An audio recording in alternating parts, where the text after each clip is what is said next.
Hello दोस्तों, आपके अपने चैनल टेस्ट सॉल्यूशन में आपका स्वागत है।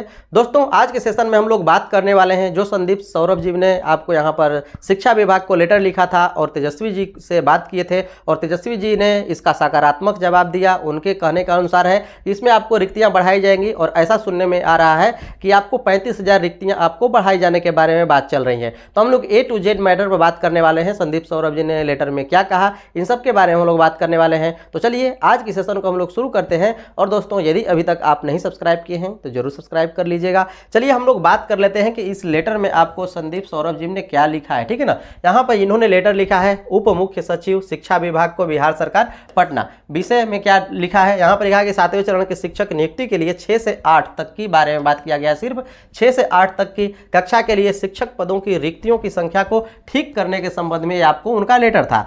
उन्होंने लिखा है उक्त विषय के संबंध में कहना है कि बिहार राज्य विद्यालय अध्यापक नियमावली 2023 के उपरांत विभाग द्वारा कक्षा 6 से 8 तक के लिए शिक्षक पदों की रिक्तियों की संख्या केवल 1745 बताई जा रही हैं। इससे अभ्यर्थियों में भारी निराशा और रोष है, उन्होंने ऐसा लिखा है। और इसमें अपना मंतव्य दिया है कि इस संबंध में ध्यातव्य है कि पूर्व में शिक्षा विभाग द्वारा दिनांक 31/3/2022 तक, जो कि आपको यहाँ पर रिक्तियों के बारे में बात कही गई है, कक्षा 6 से लेकर के 8 तक की कुल रिक्तियों के बारे में इन्होंने बताया है कि 45,650 रिक्तियाँ बताई गई थी, जो कि संलग्न किया जा रहा है। ठीक है ना, और उसके बाद निश्चित ही उसके उपरांत कुछ और पद रिक्त हुए होंगे। निश्चित है कि कुछ लोग और भी रिटायर हुए होंगे और रिक्त पद हुए होंगे। ऐसे में आगामी नियुक्ति के लिए केवल 1745 पदों की रिक्तियों की घोषणा समझ से परे है, उन्होंने ऐसा लिखा है। अब शिक्षा विभाग को उप मुख्य सचिव को यहाँ पर लिखा गया है। तो उन्होंने उनका कहना सीधा सीधा था कि अतः शिक्षक नियुक्ति के लिए कक्षा 6 से 8 तक के लिए शिक्षक पदों की रिक्तियों की संख्या की गणना तत्काल ठीक करें और इसे घोषित किया जाए। तो इन्होंने शिक्षा विभाग को लेटर भी लिखा और माननीय तेजस्वी जी से, यहाँ पर मुख्यमंत्री जी से, उन्होंने उप मुख्यमंत्री जी से उन्होंने बात भी किया और बात करने पर उन्होंने आश्वासन दिया, अर्थात तेजस्वी जी ने इन्हें आश्वासन दिया कि इसमें निश्चित रूप से हम लोग काम कर रहे हैं और इसमें काम करने वाले हैं और इनकी रिक्तियों को बढ़ाई जाने के बारे में बात कर रहे हैं। इनके अनुसार से रिक्तियां आपको यहाँ पर लगभग आपको 35,000 रिक्तियां आने की संभावना है। दोस्तों, हम बात कर लेते हैं कि जो आपको यहाँ पर 35,000 रिक्तियां हैं, ऑलरेडी यहाँ पर कुछ लोग हैं जो कि अभी आपको मुखर रूप से चेहरा नहीं है, किसी भी आंदोलन के चेहरा नहीं है, उन्होंने ऑलरेडी, हम लोग बात कर लेते हैं तो यहाँ पर हाई कोर्ट में याचिका दाखिल कर दी है। ठीक है ना, और जो आपको यहाँ पर फिलहाल जो आपको दिख रहे हैं, मुखर चेहरा दिख रहे हैं, शिक्षक जो आपको नियमावली है, इसके विरोध में उन्होंने भी इसमें बात कही है कि हम लोग भी 1-2 दिन के अंदर हाई कोर्ट में याचिका निश्चित रूप से हम लोग दायर करने वाले हैं। यदि ऐसा होता है तो हो सकता है कि आपको संभव हो कि आपको याचिका दायर न हो इन लोगों के थ्रू, ऑलरेडी इसमें तो हो चुका है, लेकिन इन लोगों के थ्रू इसमें याचिका न डाली जाए, ये हो सकता है यदि ये आपको वैकेंसी आ जाती है। तो यदि नहीं आती है तो निश्चित रूप से उन लोगों को कहना है कि आपको यहाँ पर मिकू जी के बारे में बात कर लें, या फिर अन्य भी जितने भी आपको यहाँ पर जो नेता हैं, ठीक है ना, सीटेट बीटेट के जो आपको नेता हैं और आपको यहाँ पर एस्टेट के जो नेता हैं, उनका सीधा सीधा कहना है कि इसमें आपको निश्चित रूप से हम लोग जाने वाले हैं हाई कोर्ट। और हाई कोर्ट यदि जाएंगे तो निश्चित रूप से ऑलरेडी इसमें तो चल ही रहा है काम, और ये भी यदि जाते हैं तो निश्चित रूप से आपको बहाली फंसने वाली है। तो जैसा कि आपको पता चला कि इसमें आपको रिक्तियां, उन्होंने आश्वासन दिया कि इसमें हम लोग काम कर रहे हैं और निश्चित रूप से इसमें आपको जो रिक्तियां हैं, रिक्तियां बढ़ाई जाने के बारे में बात चल रही है। और यहाँ पर 35,000 के करीब उन्होंने रिक्तियों के बारे में बात कही है कि इतनी रिक्तियां आपको आ सकती हैं। तो उनका कहना था कि 45,650 रिक्तियां बताई गई हैं, अभी भी रिक्तियां नहीं आई। तो यहाँ पर अब तो ये भी आपको पता है कि 2.5 लाख के इर्द गिर्द आपको रिक्तियाँ थी, उसमें भी आपको 1,78,000 आई। तो यहाँ पर आपको 45,000 में 35,000 आ जाए तो यही काफ़ी है। जैसा कि यहाँ पर मूड चल रहा है उसके अनुसार से हम बात कर रहे हैं।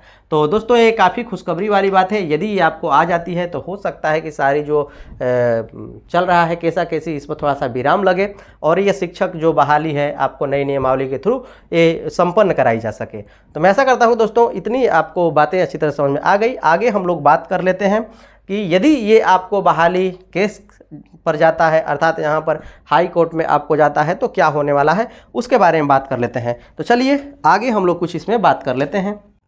दोस्तों जैसा कि मैंने आपको बताया कि इस मुद्दे पर आपको हाई कोर्ट में याचिका दायर की गई है और हाई कोर्ट ने इसका संज्ञान लिया है, जैसा कि मैंने आपको अभी बताया। और ये आपको सभी के सभी पॉइंट जो मैंने आपको कल डिस्कस किए थे उसी का हम लोग पुनः बात करने वाले हैं, ठीक है ना। यहाँ पर हम लोग बात कर लेते हैं कि जो याचिका दायर की गई है, कोई आपको मुखर कोई चेहरा नहीं है इसमें, जैसा कि मैंने आपको बताया सभी आपको यहाँ पर मुखर चेहरा नहीं है। लेकिन अब जो बात आ रही है ये आपको मुखर चेहरा के बारे में बात आ रही है। जो मीकू जी है उनके अन्य साथी हैं, उन्होंने आपको बात कही है कि हम लोग निश्चित रूप से हाई कोर्ट जाएंगे, हाई कोर्ट का दरवाजा खटखटाएंगे और याचिका निश्चित रूप से हम लोग डालने वाले हैं 6 to 8 के लिए, और सारे मुद्दों पर हम लोग याचिका डालने वाले हैं। तो क्या हो सकता है इस वैकेंसी में, इसके बारे में हम लोग बात कर लेते हैं। क्या यह वैकेंसी 2003 टीचर वैकेंसी की ही स्थिति होने वाली है? जैसा दोस्तों आप जानते हैं तो अच्छी बात है, नहीं जानते हैं तो 2003 में एक टीचर की वैकेंसी आई थी और ये आपको वैकेंसी काफ़ी लंबी खींची गई थी। इसका जो निर्णय आया था आपको 2012 में आया था। उस समय तक कुछ लोगों का उम्र जो है रिटायरमेंट का हो चुका था, कुछ लोगों का 1 साल, किसी का 6 महीना, किसी का 2 महीना,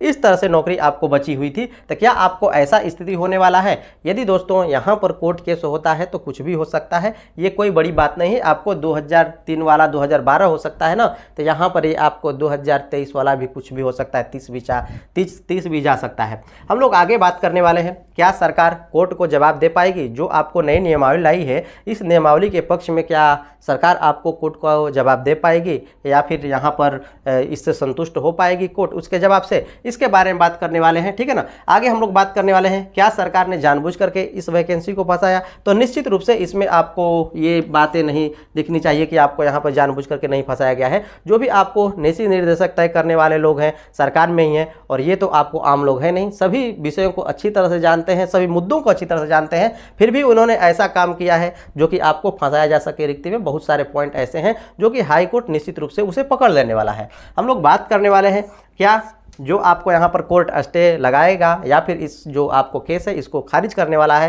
तो निश्चित रूप से आपको यहाँ पर कोर्ट का स्टे लगना तय है। खारिज होने के बारे में तो बात ही नहीं है कि कोर्ट इसे सिरे से खारिज कर देगा, ठीक है ना। कुछ बातें हैं, किस पद की क्या योग्यता हो ये सरकार तय कर सकती है, भर्ती की प्रक्रिया क्या हो ये भी सरकार तय कर सकती है। लेकिन इसमें जो आपको कोर्ट का हस्तक्षेप कुछ भी नहीं कर सकता इस मुद्दे पर, लेकिन इसमें कुछ पॉइंट है जिसमें आपको कोर्ट हस्तक्षेप कर सकता है। योग्यता आप क्या लेंगे आपको किसी भी एग्जाम में तो सरकार तय कर सकती है। प्रक्रिया क्या हो किसी एग्जाम को अर्थात किसी वैकेंसी को कंडक्ट करने के लिए, वो प्रक्रिया आपको तय कर सकती है सरकार। लेकिन यहाँ पर जो हम लोग बात कर लेते हैं, और इसमें कोई हस्तक्षेप कोर्ट नहीं करेगा, लेकिन कुछ बातें हैं जिसमें आपको कोर्ट हस्तक्षेप करेगा। जैसे नियोजित हैं, फ्रेशर हैं, ये आपको नियोजित और फ्रेशर मिला करके आपको नई नियमावली आई हुई है। अर्थात जो नई नियमावली में आपको 1,78,026 जो पद हैं, 1,78,000 जो 26 पद है ना, इसी में आपको यहाँ पर भरने वाले हैं।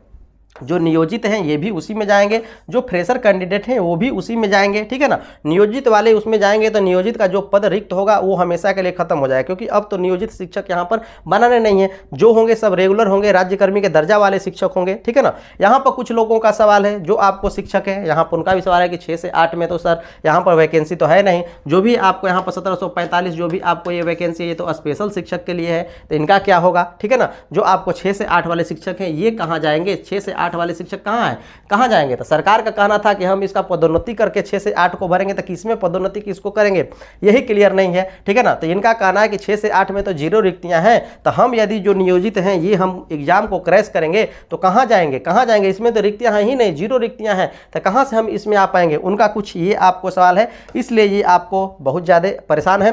तो यहाँ पर हम लोग बात करने वाले 6 से 8 के बारे में। जैसा कि आप जान रहे हैं कि आपको बात कही गई है कि 35,000 के इर्द गिर्द आपको रिक्तियां आने वाली हैं। अब कितनी सच्चाई है ये तो 1-2 दिन के बाद ही क्लियर पता चल पाएगा।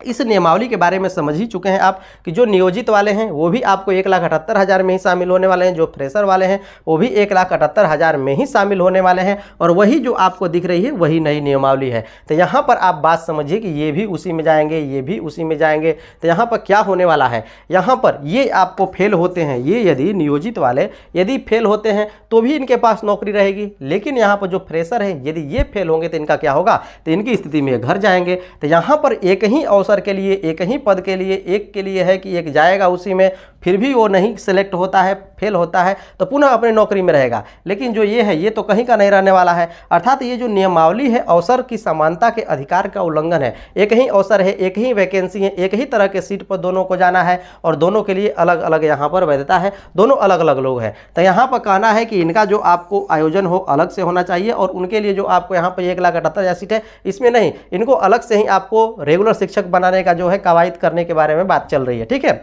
और यहाँ पर हम लोग फ्रेशर के बारे में बात करें तो फ्रेशर वाले लोग कह रहे हैं कि हमको सिर्फ आपको चाहिए जो वैकेंसी हमारी अलग से वैकेंसी चाहिए, इसमें किसी की नहीं चाहिए। अब बात समझिए, नियोजित इसी में जाएंगे तो कितने फ्रेशर के लिए यहाँ पर सीट बचने वाले हैं? फ्रेशर जो एस्टूडेंट है लगभग 3 लाख के इर्द गिर्द है, तो कहाँ इसमें आने वाले हैं? बिल्कुल ही नहीं आने वाला है। इनका तो और भी मुद्दा है, 4 साल से एस्टेट नहीं कराया गया है, हम कहाँ जाएंगे? यदि एस्टेट कराया होता तो हम लोग उसमें शामिल होते। ठीक है, और 6 से 8 में भी 0 रिक्तियां हैं, हम लोग कहाँ जाएं?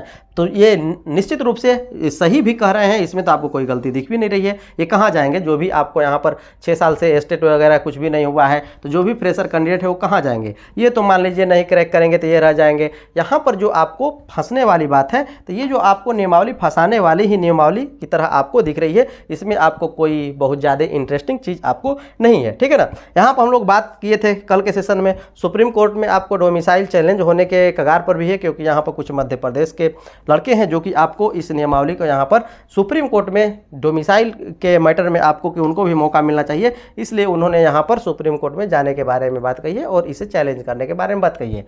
तो दोस्तों मैं आशा करता हूँ कि आपको सभी बातें समझ में आई होगी। तो यहाँ पर क्या सरकार कोर्ट को जवाब दे पाएगी या वैकेंसी 2023 पार जाएगी, इसके बारे में हम बात कर लेते हैं। तो दोस्तों यहाँ पर इतनी खामियां हैं कि ये सरकार जो है आपको कोर्ट में जाता है तो निश्चित रूप से आपको यहाँ पर सरकार को जवाब देना मुश्किल पड़ने वाला है और ये आपको नियमावली निश्चित रूप से आपको इसमें या तो संशोधन करना पड़ेगा या फिर रद्द करना पड़ेगा। यही आपको 2 चीज़ें हो सकती हैं, बाकी कुछ इसमें होने वाला नहीं है। और ये आपको जो बहाली है आपको खींच जाने वाली है, तो ये बहाली न खींचे, इसमें जो आपको कुछ संशोधन करके सरकार को चाहिए कि इसमें कुछ रिक्तियों को बढ़ाया जाए, 6 से 8 में निश्चित रूप से रिक्तियों को बढ़ाया जाए, 35,000 तो कम से कम इसमें रिक्तियाँ चाहिए ही। और यहाँ पर इनके लिए अलग अलग जो है आपको यहाँ पर सीट का व्यवस्था करना चाहिए, इसमें डायरेक्ट इन्हें नहीं घुसाना चाहिए। सरकार एक ही साथ बैठा करके परीक्षा देगी, एक ही सीट पर रखेगी, तो यहाँ पर जो आपको अधिकार का तो निश्चित रूप से आपको उल्लंघन है। दोस्तों इन्हीं टॉपिकों के बारे में हमने कल भी बात किया था और आज भी बात किया, इसके अलावा हमने जो आपको पॉइंट्स पर बात किया है उस पर बात किया है। तो दोस्तों मैं आशा करता हूँ कि आज का सेशन आप लोगों को बहुत बेहतर लगा होगा। यदि बेहतर लगा है तो लाइक से सब्सक्राइब जरूर कर दीजिएगा और इस तरह से इस चैनल बने रहिएगा। आज के लिए इतना ही, देखने के लिए धन्यवाद। मिलते हैं हम लोग इस तरह की नेक्स्ट इंटरेस्टिंग वीडियो में।